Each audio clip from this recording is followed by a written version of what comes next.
Fala aí, pessoal, tudo bem? Primeiro de tudo, benção, Pai, né?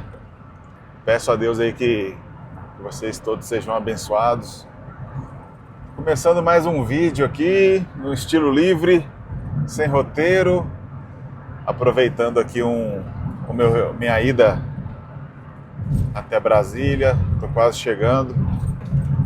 Hoje é aniversário da minha esposa, passar o dia com ela, tentando, no meio da correria, no meio das lutas, no meio das tribulações aí, ter um momento de alegria, né? Um momento de paz, sonhar coisas novas, projetar coisas novas. Como eu sou natural de Brasília, o cenário cultural de Brasília é um cenário muito propício assim, para você gostar de rock, aquele rock popular, um rap também. Quem cresceu ali em Brasília nos anos 80 e 90, no início dos anos 2000, lembra aí do cenário do rap. Brasília também marcou bastante o cenário cultural da cidade.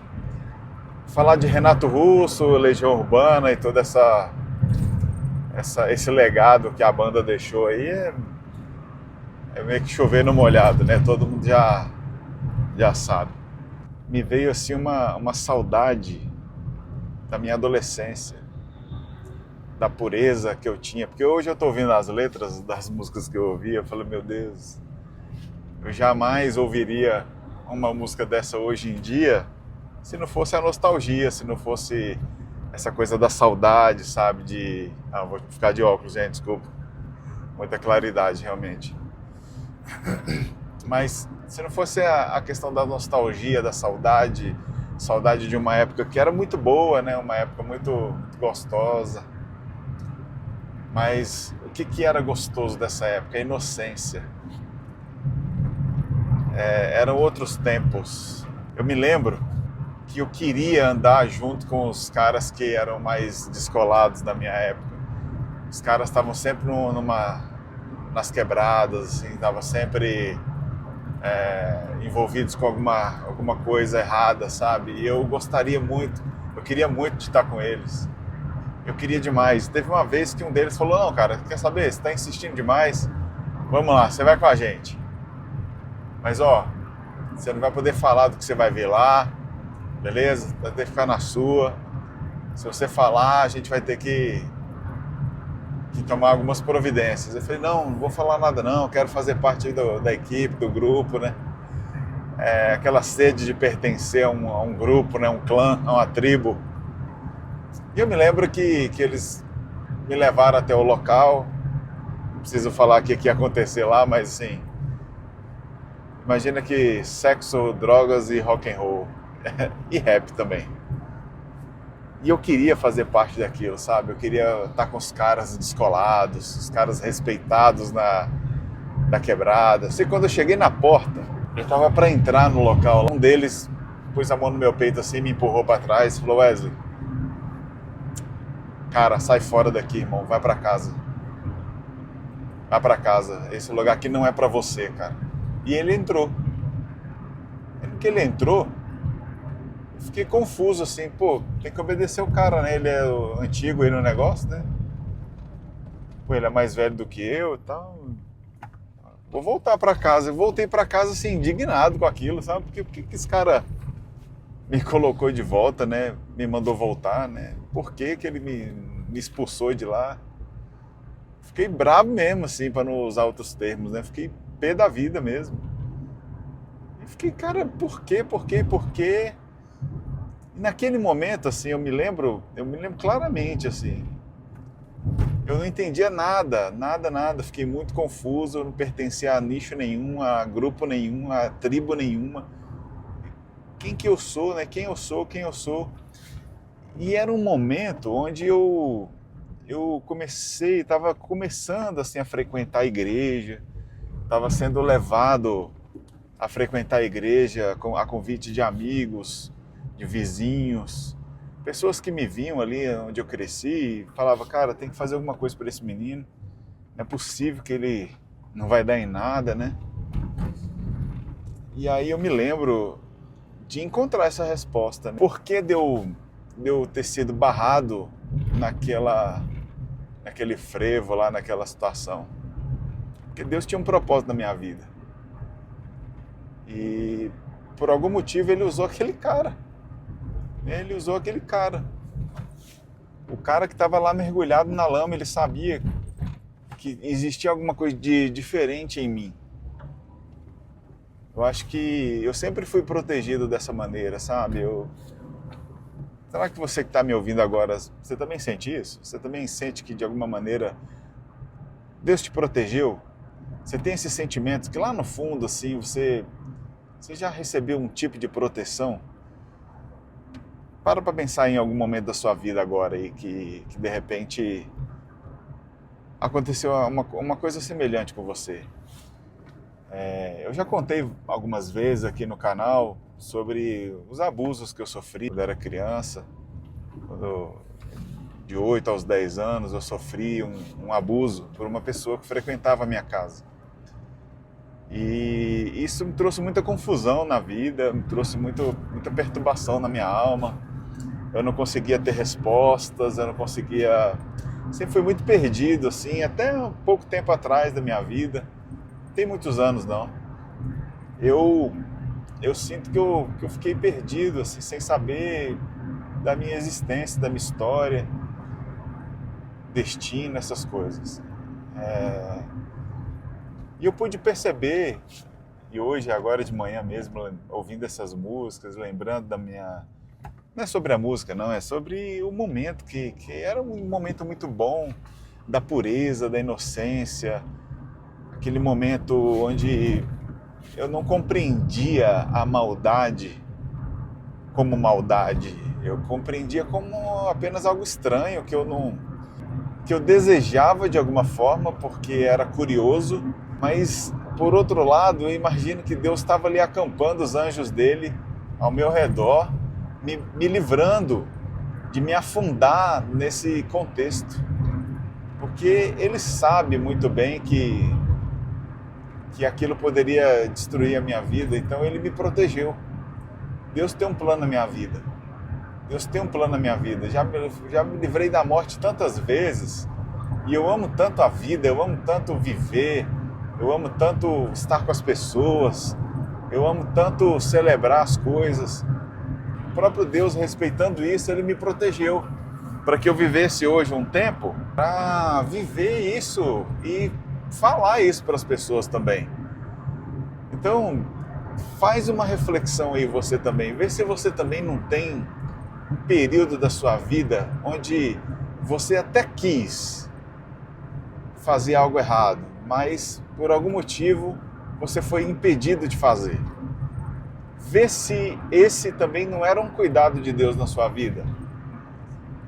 Eu vi uma frase uma vez, não sei de onde é, não sei se tem base bíblica também, não sei, pode até ter. Mas uma árvore sendo boa, mesmo querendo dar frutos ruins, ela não vai dar. Alguém disse essa frase uma vez e isso me marcou muito. Uma árvore sendo boa, mesmo querendo dar frutos ruins, ela não vai dar. Curioso isso, interessante. Imagina que às vezes você quer praticar um mal e você não faz porque existe algo dentro de você impedindo você de fazer aquilo. E eu quero arriscar dizer que esse algo dentro de você te impedindo é algo que está te protegendo, é o próprio Espírito Santo de Deus. Se ele está fazendo esse esforço para proteger a sua vida, camarada, simplesmente se renda e entenda que ele tem um plano na sua vida. A sua vida não é um acaso. Tem alguma coisa aí que ele quer fazer. De repente você não tem clareza do que é. Eu particularmente, não tenho 100% de clareza do que Deus ainda quer fazer de mim. Quer fazer da minha vida. Mas eu estou tentando me render aos pés dele com muita verdade, muita intensidade e tentar me colocar à disposição dele. Simplesmente isso. Quero te convidar a fazer essa reflexão. Quero te convidar a pensar sobre isso. Eu tô ouvindo essas músicas aqui e ouvi agora basicamente apenas o rap Brasília. O rap Brasília, para quem é de Brasília, viveu uma época ali em Ceilândia, Taguatinga, viveu uma Planaltina também, viveu uma época muito legal, assim, muito legal mesmo, assim, onde a gente cantava sem saber o que estava cantando, sabe? Era uma realidade maluca, era muito distante de nós, adolescentes da época, né? Mas hoje a gente está aí já 40 mais, temos filhos, nem vivemos mais em Brasília, no meu caso, né? Mas existe uma memória de uma época onde a pureza fez parte da nossa infância. E que momento foi esse que deixamos essa pureza de lado? Que momento foi esse? Que momento é esse? Tenta voltar para esse momento. Tenta convidar o Espírito Santo de Deus para te fazer lembrar desse momento. Eu acho que uma reflexão profunda sobre isso pode fazer com que você resgate alguns sentimentos. O pastor Nelsinho, um amigo, um querido, ele fala uma coisa assim: se lembre das orações perigosas que você já fez. Uma oração perigosa que eu já fiz, uma época, foi: Deus, usa a minha vida. Usa a minha vida para a sua glória. Essa é uma oração bastante perigosa. Porque quando você submete a sua existência, a sua vida, para que um ser superior, e no meu caso eu creio que ele é o criador da minha vida, ele é o mentor da minha vida, ele é o Deus da minha vida, ele tem poder de fazer dessa pobre vida o que ele quiser, essa vida miserável, o que ele quiser. É uma atitude perigosa, é uma oração perigosa, porque a gente não sabe exatamente o que ele quer. E ele pode fazer qualquer coisa. Imagina, ele pode tirar a nossa vida, como ele pode abençoar a nossa vida com longevidade, fazendo coisas, criando coisas e, resumidamente, tocando a vida de outras pessoas. Pega essa história que você teve, seja ela triste ou feliz, pega essa história que você viveu, ressignifica ela e toca a vida de alguém. Pega essa nostalgia aí e ressignifica, coloca ela rendida aos pés da cruz. Certamente você vai encontrar o seu propósito, você vai encontrar a sua razão de viver. A nossa razão de viver está em Cristo Jesus. A nossa razão de viver está na vontade do Mestre. Não importa o que você viva, quanto dinheiro você tenha, o local onde você vive, a circunstância que você esteja passando. O propósito de vida é nos render aos pés da cruz. A cruz desse Jesus que morreu pelos nossos pecados, derramou seu sangue lá na cruz, perdoou a nossa mazela, tratou nossas feridas e hoje nós estamos aqui. Você ainda tem fôlego, você ainda tem lenha para queimar, então queima essa lenha. Pai, é isso que eu queria compartilhar com você, uma coisa bem estilo livre. Te agradeço aí por ter ficado até aqui. É só uma reflexão, é só um pensamento. Acho que vou fazer isso mais vezes, sabe? Registrar os meus pensamentos. Até para eu assistir também depois, para eu mesmo assistir e lembrar o que foi que Deus falou comigo. Fazer disso um diário, fazer disso uma coisa mais intencional. Beleza? Obrigado. Curta e compartilhe, acompanhe os outros vídeos aí do canal. Tem um bate-papo muito legal que eu gravei semana passada com a Amanda Moraes. Procura aí, falando sobre niilismo e a Bíblia. Dá uma olhada aí, tá bom? Benção, Pai. Que Deus te abençoe.